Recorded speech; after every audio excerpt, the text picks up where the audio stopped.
El título del mensaje de hoy es ¿Cómo ha sido tu fe durante este año 2021? Y para ello vamos a terminar ya con el capítulo 9 de Lucas, en el cual vamos a leer varios textos que nos invitan a pensar en cómo fue la fe de los discípulos de Jesús. Vamos a ver qué cosas le preocupaban a los discípulos en un tiempo en el cual se habían revelado diferentes aspectos importantes del Señor. Habían ocurrido acontecimientos muy interesantes, incluso para nosotros nos invitan a reflexionar más allá de la eternidad, ¿verdad? Eventos como Jesús ya mostrándole a sus discípulos 2 veces que debía de morir.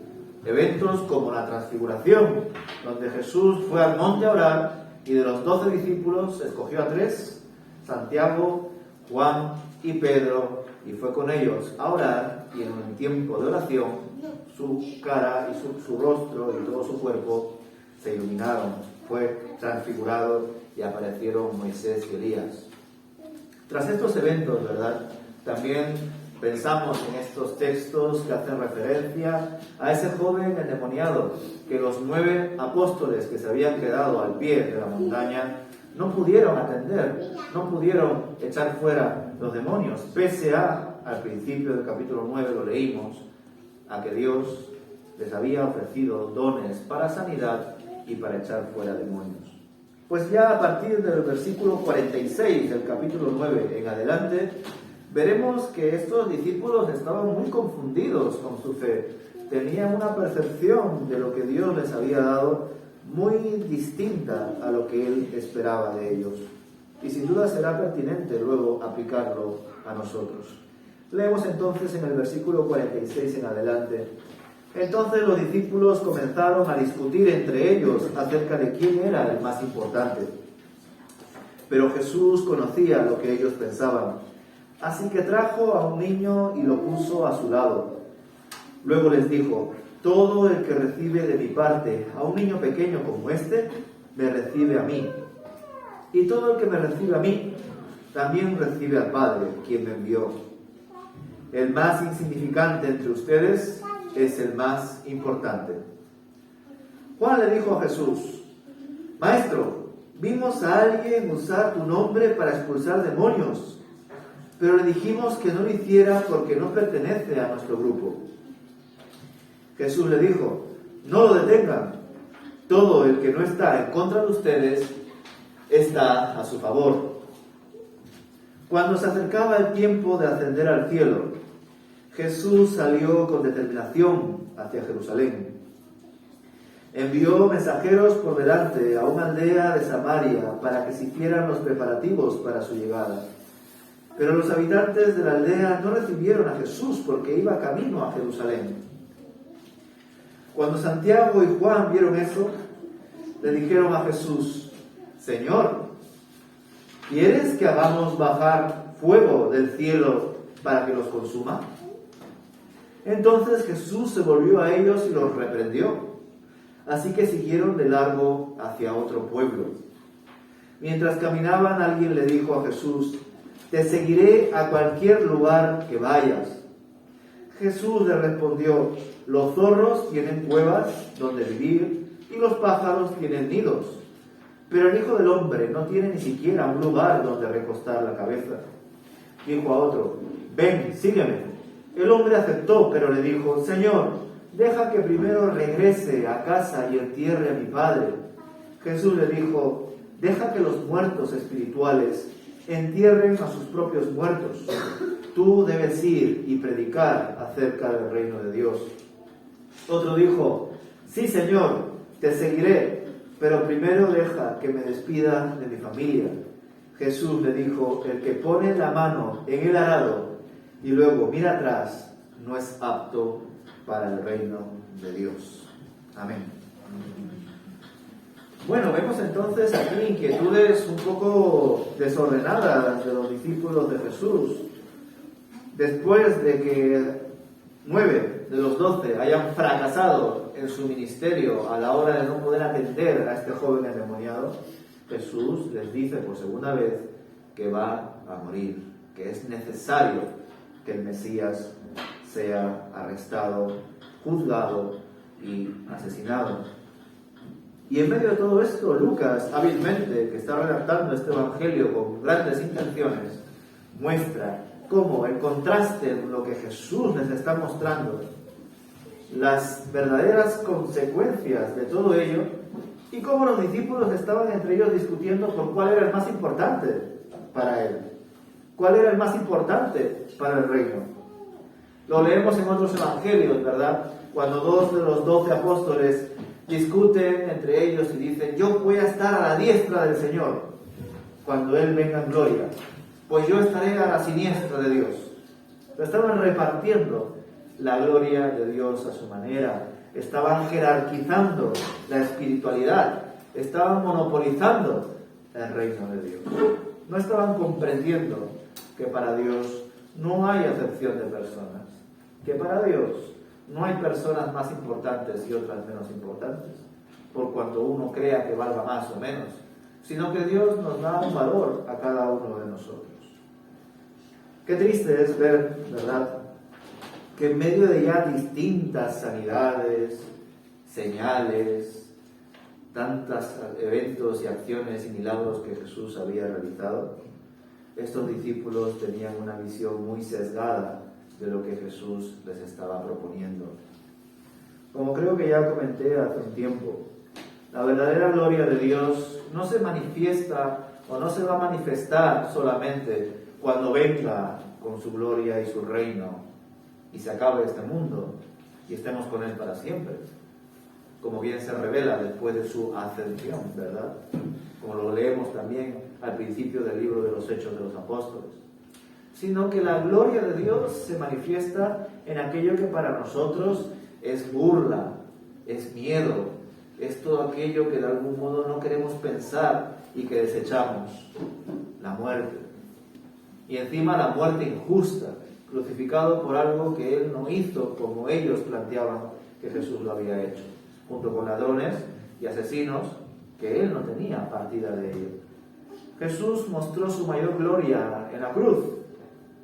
Por supuesto, en su trono y en su venida mostrará su gloria, pero qué mayor gloria que en la debilidad mostrar la fuerza del Señor. Y llama la atención esa paradoja, ¿no? Estos dos discípulos diciendo: yo quiero estar a la derecha y a la izquierda, y luego esos dos ladrones que estuvieron crucificados a la derecha y a la izquierda de Jesús en su mayor gloria. Seguro que estos discípulos no querían eso. Los discípulos ni siquiera eran conscientes de cuál era la mayor gloria de Jesús. Y comento esto, aunque no aparezca precisamente este diálogo en este evangelio y sí en otros, porque justamente Jesús había anunciado por segunda vez su muerte, siendo la muerte una victoria. Y sin embargo ellos luchaban por quién era el más importante en el reino de Dios, de algún modo jerarquizando las cosas. Jesús, de manera sencilla y cercana, aprovechando el viaje, pues por el camino seguramente habría niños junto con él, cogió a uno de ellos, ¿verdad?, y les enseñó que todo aquel que recibe a un niño inocente, ¿no?, a una persona que no tiene tantas nociones quizá de las cosas, pero que así lo recibimos con bien, pues Él también nos va a recibir de esa misma manera, ¿verdad? Y que nosotros debemos estar dispuestos a recibir a los demás de esa misma forma. Por tanto, el Señor les muestra que en el reino de Dios, hasta los más sencillos, hasta los más pobres, estarán allí también disfrutando de la presencia del Señor. No habrá quizá esas jerarquías que nosotros nos planteamos en nuestra cabeza.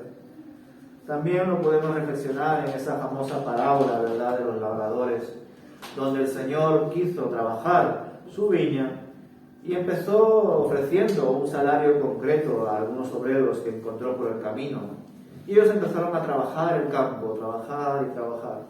La jornada ya había avanzado y se dio cuenta el Señor que hacía falta más obreros todavía para trabajar su campo. Y en medio de eso llamó a más y les ofreció el mismo salario que al resto.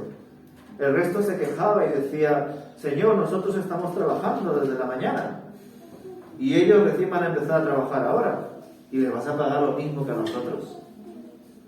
De algún modo nos muestra esa parábola, ¿verdad?, que queremos jerarquizar la espiritualidad, que tenemos envidia de algunos y pensamos, es que yo he sufrido por vivir mi fe cristiana.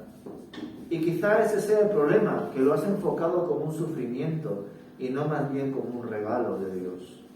Por supuesto, aquellos que somos conscientes de principios, mandamientos y ordenanzas de Dios, vamos a padecer esa lucha con nuestro propio pecado, con esa libertad que la tenemos, pues a veces sí y a veces no, ¿no? Que nos sentimos a veces como atrapados por hábitos malos, negativos para nuestra vida, que de algún modo hasta parece que somos adictos a esas costumbres.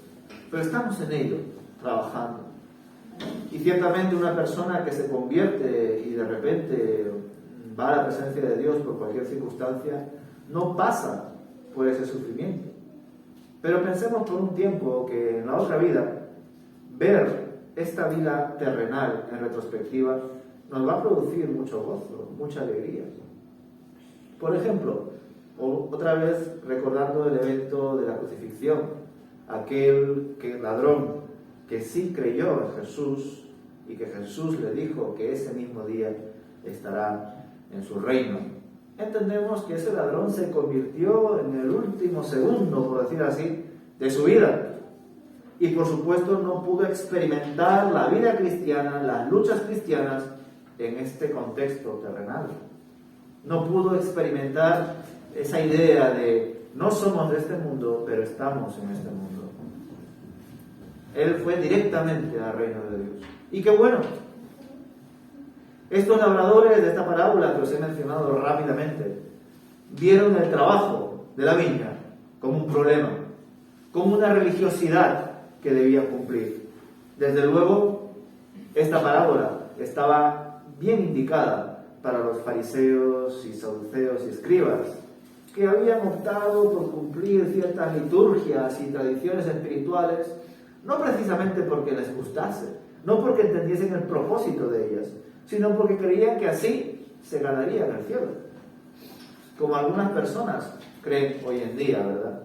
Que por conseguir y practicar algunos ritos, ya vamos a ser mejores delante de Dios.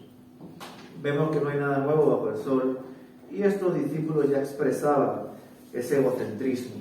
Desgraciadamente, Jesús ya les había planteado hace tiempo el dejar atrás el ego, el desapegarse de las cosas, pero estos discípulos no lo habían hecho de verdad en profundidad. Más allá volvemos a ver otro problema de no haber trabajado su fe, porque en el versículo 49 y el 50, de manera muy breve, vemos que Juan, el que es conocido como el discípulo amado de Jesús, tiene una visión muy mala del plan de salvación de Dios. Dice: Maestro, vimos a alguien, a un desconocido, usar tu nombre para expulsar demonios, pero le dijimos que no lo hiciera porque no pertenece a nuestro grupo. Juan quería monopolizar el cristianismo, aunque el movimiento del cristianismo todavía no existía como tal. De hecho, cuando leemos el libro de los Hechos de los Apóstoles, nos damos cuenta de que a los cristianos les llamaban los del camino. Ya después se les empezó a llamar cristianos, pero antes eran conocidos como los del camino. Y Juan aquí ya de algún modo, como si fuera una especie de obispo, quería ya decir: este no está con nosotros, está haciendo cosas buenas pero no está con nosotros. Así que le voy a decir que no lo haga, porque si verdaderamente cree en Jesús, estaría con Jesús. ¿Qué graves errores cometió Juan con esta declaración? Una declaración que es buena que se la haya dicho a Jesús porque la tenía en su corazón. Pensemos que Jesús ya sabe todo lo que tenemos en nuestro corazón. Qué bueno que quede plasmado aquí, porque nos hace ver cómo va evolucionando el pensamiento de los discípulos de Jesús a lo largo del ministerio del Señor. Por un lado, Juan es uno de los apóstoles que ya sabía que diferentes personas que se habían convertido no seguían a Jesús. El ejemplo más claro es el endemoniado Gadareno. cuando el endemoniado gadareno fue restaurado por Dios, él, que no sabemos su nombre, le dijo al Señor que quería seguirle. Pero Jesús le dijo, no, quédate, ve con tu familia. Y el endemoniado gadareno ese hombre fue con su familia y le contó todas las cosas que habían pasado.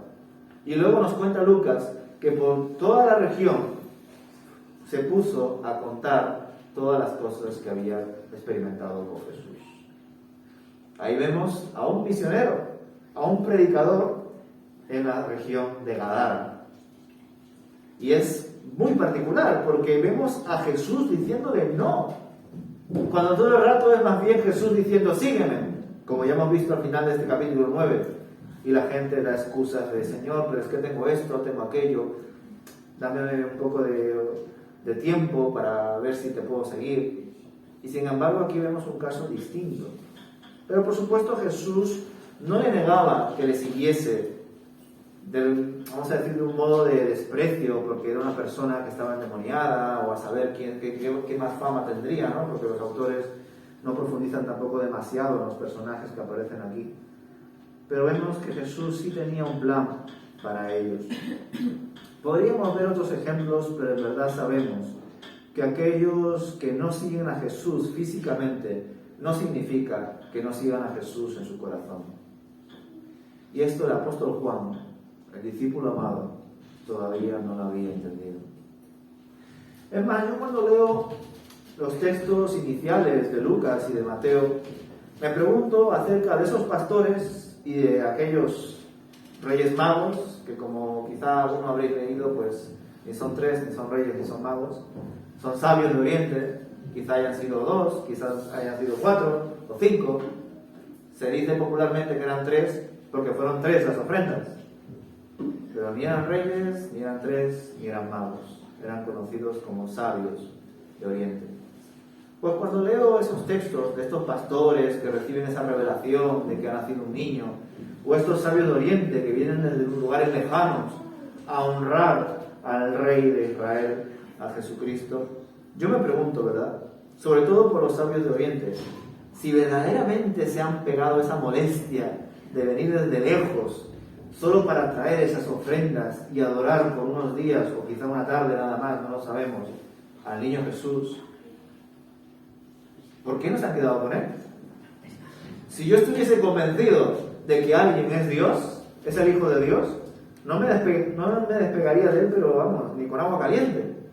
Estaría con él para siempre, pegado, ayudándole en lo que sea. Pero nos cuenta el texto que estos sabios de Oriente, después de dar su reconocimiento, su adoración, sus ofrendas, se marcharon y regresaron al lugar de donde provenían. Y claro, yo me pregunto, ¿qué pasó con estos hombres? ¿Verdaderamente se convirtieron? ¿Creyeron en Jesús, aunque solamente era un niño? ¿O fue solamente un gesto de respeto, como a veces incluso dentro del ecumenismo que a veces emana en las religiones, se produce ese respeto entre el Papa y el obispo de la Iglesia Ortodoxa, o los judíos, o musulmanes, etc., ¿no? Quiero pensar que estos sabios de Oriente sí tuvieron un encuentro personal con Jesús y que aunque no le hayan seguido a él, quizá hayan promovido o escuchado incluso las enseñanzas del Señor. Metiéndonos un poco en el mundo del cine, en una película antigua, porque luego ha salido otra versión, una secuela ya moderna como siempre, Ben-Hur o Ben-Hur, como lo queráis llamar, es una película que, por ejemplo, intenta teorizar acerca de que Baltasar, si mal no recuerdo era Baltasar, como que estuvo cerca de Jesús cuando Jesús era ya adulto y tenía su ministerio y estaba predicando. No lo sabemos. Lo mismo volvieron y escucharon las noticias de que había un gran maestro y de que era ese niño Jesús. No lo sabemos. Pero todo esto que os planteo, más allá de la curiosidad y bueno, de estar acorde también al Día de Reyes que está cerca, nos hace pensar en que estar con Jesús literalmente, físicamente en este tiempo, no era el requisito único para verdaderamente creer en Él. Es más, Juan, que está compartiendo todo el rato con Él, tienen más problemas de fe que aquellos que no están con Jesús. Y estoy seguro que nosotros, como creyentes, muchas veces desearíamos estar con Jesús. Nos hubiese gustado haber nacido en el tiempo en el que Jesucristo nació. Haber visto cómo hacía las sanidades, los milagros, las señales. Hubiese sido increíble, ¿verdad? Pero eso nos damos cuenta de que no garantiza nuestra fe. Es más, como hipótesis, como una especie de teoría, quizá ahora, no viéndole, creemos, y quizás si hubiésemos estado en ese tiempo viéndole, no íbamos a creer. Porque ¿cuánta gente vio lo que Jesús hizo y aún así no creyó en él? Nos damos cuenta de todo este punto al pensar en estas palabras de Juan, ¿verdad? Pero no solamente eso, sino dice: Maestro, vimos a alguien usar tu nombre para expulsar demonios. Recordad que en los versículos 37 al 43 vimos precisamente a los 9 apóstoles que supuestamente siguen a Jesús siempre y están todo el rato fieles a él, que no podían expulsar demonios. O sea, a los 9 de tu grupo que tienen el don de echar demonios fuera y no lo hacen, ¿no les dices nada? Y aquel que sí está echando fuera demonios en el nombre de Jesús, pero que no está con vosotros, le criticas. ¿Le prohíbes que lo haga? ¿Quién eres, Juan, para decir eso acerca del plan de Dios? Juan estaba cometiendo un error a la hora de reflexionar. ¿Quién manda en el reino de Dios? Él no era precisamente una autoridad para decidir quién sigue a Jesús o quién no sigue, quién puede usar los dones de Dios o quién no puede usarlos. Jesús le dice: no lo detengas. Todo el que no está en contra de ustedes está a su favor. Luego, más adelante, volvemos a ver malos enfoques de la fe de estos discípulos. Jesús se estaba preparando ya para ese tiempo que lo conocemos como la pasión, el tiempo en el que Jesús llega a Jerusalén, es traicionado, es arrestado, es juzgado malamente, de noche, con malos testimonios, y es crucificado. Preparándose para ese evento primordial en el ministerio de Jesús, Él continúa con su viaje a Jerusalén. Entendemos que ya ha dejado Galilea y que está llegando a Samaria, o que está al borde de llegar a Samaria. Debemos recordar por costumbres, usos y costumbres y las culturas de los judíos y los samaritanos que ellos eran enemigos. Ellos eran, como en un tiempo, pues aquí también había problemas, ¿verdad? Pues con algunos países u otros. Al menos eso me comentaron, que en su día había pues problemas entre los españoles y los franceses, o puedo decir en los equipos, pues en Madrid contra el Atleti, etcétera, etcétera. Pues se llevaban muy mal los samaritanos con los judíos. Y como vieron a Jesús, entendemos nosotros, aunque el texto no lo matice, con vestimentas y formas para acercarse a Jerusalén, porque Jerusalén era el lugar donde estaba el templo. Los judíos iban allí en el día de la expiación, o incluso más veces, pero al menos ese día. Y los samaritanos estaban pues molestos con que Israel haya monopolizado su fe y haya establecido a Jerusalén como la ciudad santa. Es por eso que estos samaritanos que recibieron a esos ayudantes de Jesús que querían preparar el viaje del Señor, no les recibieron, les rechazan. Y en medio de ese rechazo, Santiago y Juan, otra vez Juan, vieron eso y le dijeron a Jesús: Señor, ¿quieres que hagamos bajar fuego del cielo para que lo consuma? En algunas de vuestras Biblias hay una cita abajo que hace referencia a que este fuego es el fuego que mandó Elías. Pero bueno, básicamente es un fuego de consumación, de ira, de castigo. A lo largo de las exposiciones del Evangelio de Lucas, os he intentado compartir la idea de que Dios hace juicios para exhortación y hace juicios para condenación. Los juicios exhortativos de Dios buscan que nosotros nos demos cuenta de nuestra situación y cambiemos. nos arrepintamos. Los juicios de condenación, ya no hay vuelta atrás. Dios ha puesto el punto y final en nuestra vida o en la ciudad. Como Sodoma y Gomorra puso el punto y final después de que Abraham negociase con el Señor para que buscasen personas que se podrían salvar de ese juicio condenatorio. O como ya he mencionado, con Nínive, con Jonás. Jonás pensaba que el juicio era de condenación, que Nínive ya iba a ser arrasada y punto. No entendió que ese juicio, esa profecía, era para que Nínive, su última carta, su última oportunidad, se dé cuenta y cambie, que es lo que pasó. Nínive se arrepintió. Pero con Nahum, Nínive volvió a hacer lo malo y peor aún, y Dios arrasó Nínive.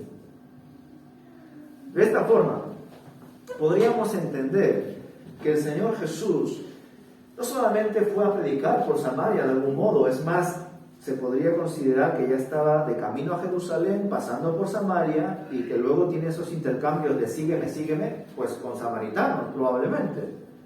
Luego también tenemos el evento famoso de la mujer samaritana que aparece en el Evangelio de Juan, ¿verdad? Pero en medio de todo esto, Jesús, más allá de las palabras, quería dar oportunidades, porque no nos puede llamar la atención que Jesús precisamente les diga a los samaritanos que le ayuden a prepararse para ir a Jerusalén. Parece una especie de mofa, ¿no?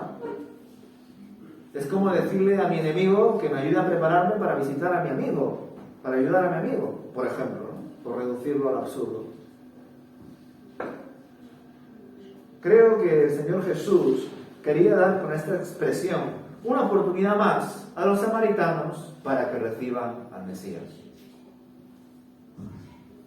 Pero los apóstoles dijeron, ya no te han recibido, mandemos fuego para condenarlos, que mueran ya, que no tengan más oportunidades. Y Dios puede decidir eso. Es más, cuando envió a los 12 para que visiten las aldeas, el Señor Jesús les enseñó: aquellos que os rechacen, sacudiros el polvo de vuestras sandalias e ir a otra aldea. Es cierto que el Señor Jesús les enseñó esa metodología de predicación, de evangelización en las aldeas, pero en este caso Jesús no les mandó a hacer eso con Samaria. Y sin embargo los apóstoles decían: mandamos fuego para que arrase con esta ciudad. Y Jesús se volvió a ellos y los reprendió, versículo 55. Así que siguieron del largo hacia otro pueblo. Menos mal que estos apóstoles expresaron sus dudas, expresaron sus inquietudes, sus malas concepciones de la fe del Señor. Y os comparto esto porque es precisamente esto lo que nosotros debemos hacer, sobre todo en el estudio bíblico. Contar nuestras herejías o nuestras dudas que quizás están mal formuladas o que damos aseveraciones, afirmaciones que quizás no tengan mucho sentido con la Biblia. No importa, este es el momento, el lugar donde debemos compartirlo y decirlo. Porque si te lo guardas en tu corazón, vas a dejar que eso trabaje y mire en tu vida, y va a llegar un momento en el que no te vas a sentir cristiano, en el que te va a dar igual venir aquí o hacer otra cosa, o orar, o qué sé yo, lo que hagas con tu vida. Qué bueno que aunque tengan graves errores estos 12 apóstoles, al menos expresaban sus herejías y sus malas formas de acercarse a la fe a Jesús. Pensad cómo podríamos dejar en las manos de estos 12 apóstoles que están a medio cocer, como se dice aquí en España, las buenas noticias del Evangelio y del amor de Dios. Si nada más por un rechazo estaban pidiendo fuego para arrasar con esa ciudad. Continuando con estos malos acercamientos de los discípulos a la fe, Jesús, versículo 57, continuó con su camino. Después de esa oposición de los samaritanos y de esa corrección a Santiago y Juan, comienza a tener diálogos con concretamente 3 personas. No sabemos sus nombres, pero son 3 personas. Una quiere seguirle, 2 son invitados a que le sigan. La primera le dice al Señor, ¿verdad?, que le quiere seguir y que lo hará a cualquier lugar que vaya. Y el Señor Jesús le muestra que Él no tiene ningún apego a nada, que Él no tiene ni dónde dormir, que un día está en esta aldea y otro día está en la otra, que vive con lo necesario. Bueno, le dice estas palabras: los zorros tienen cuevas donde vivir y los pájaros tienen nidos, pero el Hijo del Hombre no tiene ni siquiera un lugar donde recostar la cabeza. Una enseñanza que, creedme, que no solamente está dirigida para esta persona que le dice quiero seguirte a donde vayas, sino también para sus 12 apóstoles, porque todavía estaban ahí con el apego de las cosas, de yo soy más importante que el otro, yo voy a conseguir más cosas en el reino, etcétera, etcétera. Luego otro le dice, ven, sígueme. Y el hombre aceptó, pero le dijo, Señor, deja que primero regrese a mi casa y entierre a mi padre. Ciertamente cuando leemos estos versículos podríamos pensar, ¿no?, que poco sensible es Jesús, acaba de morir su padre. ¿Por qué no le deja enterrarlo? Pero la idea de esta enseñanza no es esa, ni mucho menos. Jesús les está mostrando la inmediatez del reino de Dios. Que Jesús ha venido de manera directa a darnos la última oportunidad en nuestras vidas. Jesús está hablando en la clave de la eternidad. Y el que está muerto, muerto está. Pero tú todavía tienes cosas que hacer. El tiempo muchas veces es una ilusión para nosotros. Pero para Dios no hay ni principio ni fin. Por otro lado vemos al tercero, Señor, te seguiré, pero primero deja que me despida de mi familia. Jesús le dijo, el que pone la mano en el arado y luego mira atrás, no es apto para el reino de Dios. En otros momentos hemos leído y leeremos cómo Jesús les dice a aquellos que buscan seguirle, a aquel que no aborrece a su padre y a su madre, que no deja atrás todas las cosas, en definitiva, que no se desapegue de todo, no es digno de ser mi discípulo, no puede seguirme. ¿Y qué vamos a interpretar con estas palabras? ¿Que Jesús está de algún modo echando fuera el valor del matrimonio, el valor de la familia? Por supuesto que no. Es más, me entristece ver cómo algunos hermanos, sobre todo pastores, misioneros, líderes de las iglesias, dejan a un lado muchas veces a sus parejas o a sus hijos, porque creen que deben estar con la iglesia siempre a todos lados, formando más dependencia de los miembros que cuidando sus hogares y sus testimonios. De nada vale un pastor o una pastora que haga muchas cosas en la iglesia y tenga muchos proyectos si luego en su vida personal no tienen ningún tipo de orden. Si sus hijos están más que perdidos, ¿cómo puede esa persona aconsejar a otros hijos si los suyos propios están perdidos? Porque, ojo, recordemos que el apóstol Pablo no estaba ni casado ni tenía hijos y sí podía aconsejar a aquellos que estaban casados y a aquellos que tenían hijos, porque ese consejo forma parte de Dios, viene de Dios, no es una sabiduría humana, son principios bíblicos.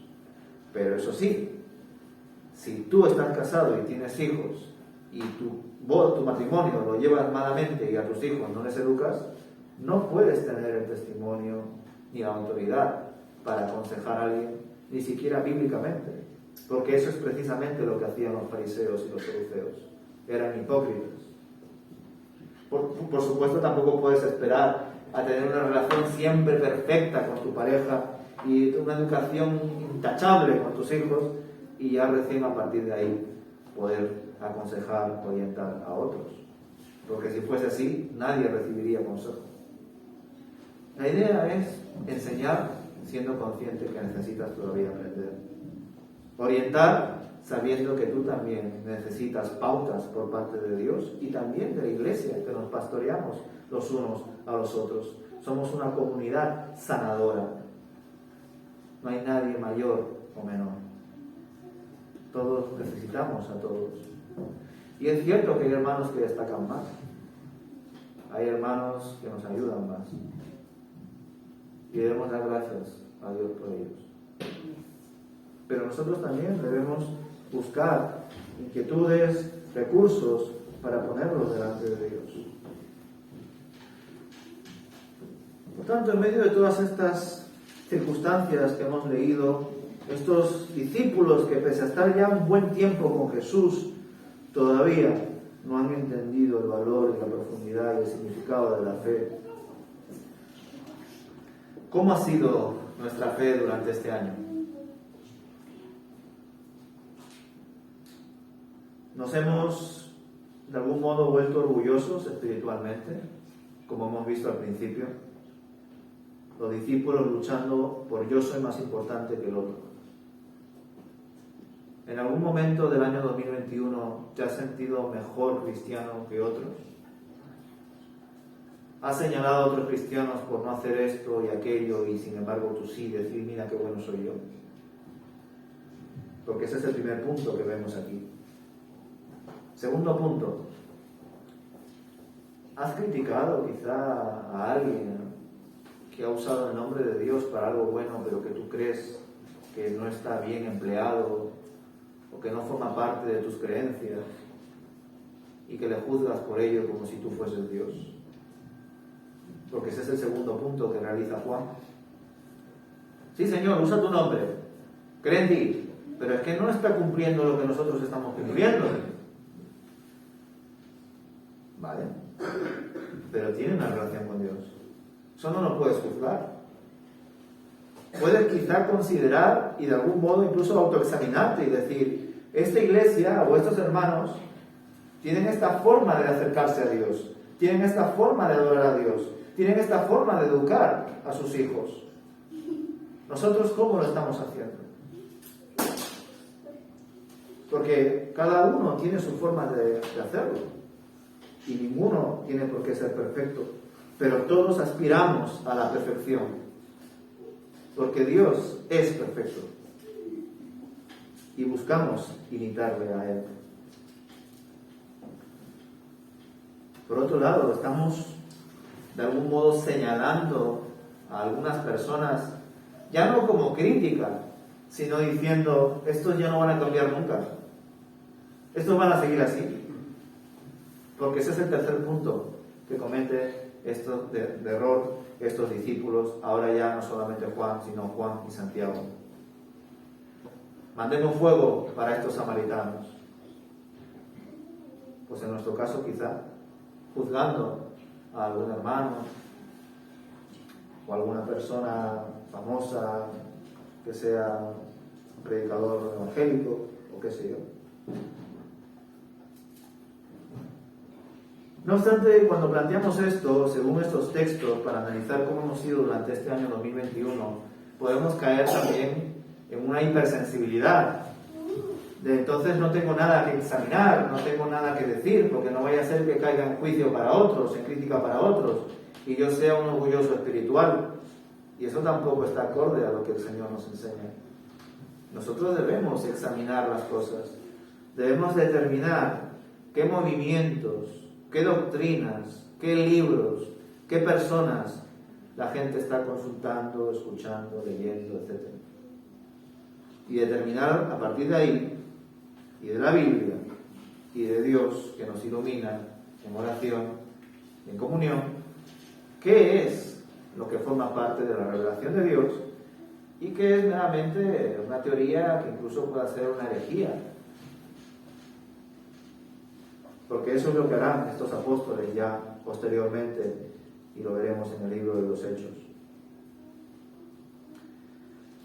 El Señor nos da muchas oportunidades para cambiar.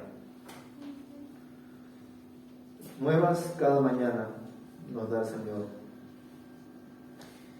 Y quizá no hemos estado en una realidad similar. Quizá nuestro problema no haya sido orgullo espiritual o críticas a segundos o a terceros. Pero debemos pensar cómo nos hemos movido, cómo hemos desarrollado nuestra fe en medio de este contexto de pandemia, de cambios, de enfermedad, de crisis, de miedo, de soledad, de dudas. Quizá no tengamos una fe tan limitada como los 12. Quizá nuestra fe sea mayor que estos 12 apóstoles. Pero deberíamos de examinar cómo se encuentra nuestro corazón y también cómo está nuestra disposición después de todo esto que hemos pasado durante el año 2021. Porque es fácil leer y pensar en los errores del resto, pero también debemos pensar en los nuestros y cambiarlos, porque solamente identificarlos no es suficiente. Al igual que hemos aprendido que solamente identificar los dones que Dios nos da no es suficiente. Debemos emplearlos, debemos fortalecerlos, que es otro problema que tenían estos 12 apóstoles. Al menos los 9, podríamos decir. Y es muy interesante cómo lo plantea Lucas, porque si lo pensáis, hasta ahora, el único que se salva es Pedro. Los 9 ya han fallado al no echar fuera el demonio del joven endemoniado. Santiago y Juan han fallado con lo que han dicho primero Juan de los samaritanos, del hombre que echaba fuera demonios, y luego Juan y Santiago de los samaritanos. Pedro todavía no ha dicho nada. Es más, Pedro ha dicho: tú, Señor, eres el Cristo. Ahora mismo Pedro es el que está primero en la lista, ¿no? De quién es el mejor apóstol de los 12. Pero recordar que Jesús se está preparando para la pasión y que en la pasión Pedro le negó 3 veces. Ninguno de los 12 fue intachable. Nosotros tampoco lo somos. Pero Dios busca que nos esforcemos para ello. Así que os animo a que sigamos trabajando en nuestras vidas, sí, con esos nuevos propósitos que nos hayamos planteado para este 2022, pero sobre todo teniendo a Dios por encima de todas las cosas. Amén.